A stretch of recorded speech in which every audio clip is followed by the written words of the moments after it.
Les choix de vie sont tellement difficiles sur le plan d'avenir professionnel, familial ou encore plus lorsqu'il s'agit d'engagement moral.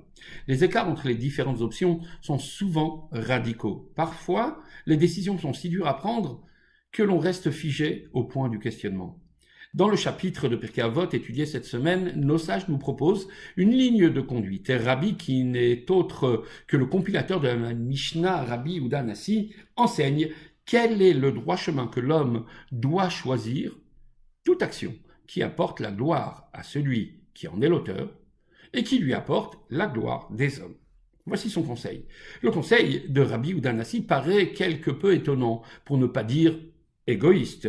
De plus, quelle est la question? N'est-il pas évident, au moins pour un maître du Talmud, que la voie à suivre est celle dictée par la Torah? C'est pourquoi il serait bon d'avoir un regard plus profond sur ce texte. Les termes gloire à celui qui en est l'auteur font référence au travail fait sur soi-même, à l'effort fourni pour l'amélioration de sa propre personne. Cette démarche est celle de l'étude qui permet la construction de soi. Tandis que les mots gloire des hommes font allusion au service de Dieu tourné vers les autres. Ce sont les actes de bienfaisance et l'engagement personnel pour rendre le monde meilleur.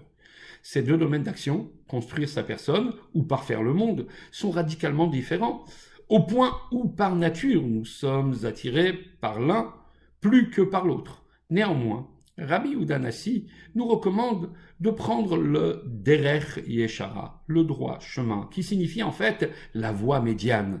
Il faut savoir faire la symbiose et l'harmonie à partir de ces deux pôles de vie. L'homme doit à la fois se construire lui-même et tendre la main vers les autres.